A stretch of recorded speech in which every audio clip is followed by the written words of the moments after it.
सहरसा जिले के सलखुआ थाना क्षेत्र के सिमड़ी बख्तियारपुर सलखुआ मुख्य मार्ग के मुबारकपुर के समीप सड़क दुर्घटना में गंभीर रूप से घायल एक बदमाश को पुलिस ने गश्ती के दौरान सड़क किनारे में हिरासत में ले लिया।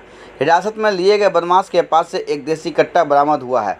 वहीं दुर्घटना में साथ रहे एक साथी बाइक ले फरार हो गया। इस संबंध में सिमड़ी एसडीपीओ मृदुला कुमारी ने अपने गोपनीय शाखा में प्रेस कॉन्फ्रेंस कर पूरे मामले का खुलासा किया। अनुमंडल पुलिस पदाधिकारी मृदुला कुमारी ने बताया कि सलखुआ थाना क्षेत्र के कोपड़िया निवासी नीतीश कुमार एवं धीरज कुमार शराब के नशे में धुत होकर बाइक से सिमड़ी बख्तियारपुर से कोपड़िया जा रहा था कि मुबारकपुर पुलिया के समीप गाड़ी एक्सीडेंट हो गया, जिसमें एक बदमाश बुरी तरह घायल हो गया।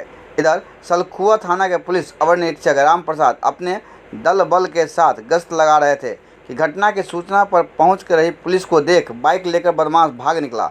वहीं पुलिस ने घायल बदमाश नीतीश कुमार यादव को सर्च किया तो पास से एक तमंचा बरामद किया गया, जिससे घायल स्थिति में कोपड़िया निवासी विराज यादव छोड़कर भाग गया, जिसकी गिरफ्तारी को लेकर छापेमारी की जा रही है।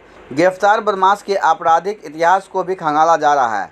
सलखुआ थाना के अनी रामव्रत प्रसाद संध्या गश्ती में थे तो उन्हें पता चला कि मुबारकपुर पुल के पास दुर्घटनाग्रस्त हुआ है एक आदमी।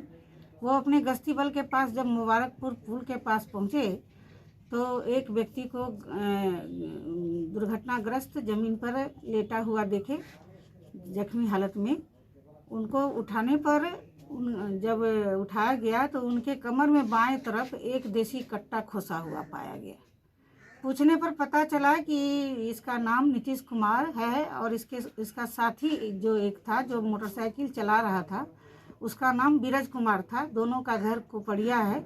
दोनों बख्तियारपुर से कोपड़िया जा रहे थे और ड्रंकन स्टेज में दोनों थे। तलमला कर दोनों खुद ही वहां गिर गए और जो साथी आगे मोटरसाइकिल चला रहा था वो मोटरसाइकिल लेकर भागने में सफल हो गए, लेकिन ये ज़्यादा जख्मी होने के कारण ज़मीन पर गिरे हुए पाए गए और इनके बदन से जांच के क्रम में देसी कट्टा पाया गया, जिसके लिए इनको थाना ले जाया गया और वहां से इलाज के लिए भेजा गया और बरामद देसी कट्टा के लिए कांड दर्ज कर अनुसंधान आरंभ कर दिया गया।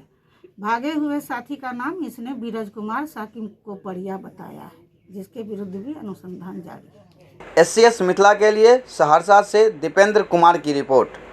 अगर आप हमारा चैनल देख रहे हैं और आपने हमारे चैनल को अभी तक सब्सक्राइब नहीं किया है तो हमारे यूट्यूब चैनल को सब्सक्राइब कर लें, शेयर करें, कमेंट करें। अगर फेसबुक के माध्यम से आप हमारे खबरों को देख रहे हैं तो लाइक एंड कमेंट ज़रूर करें। आपका सहयोग एवं समर्थन मिल रहा है। धन्यवाद।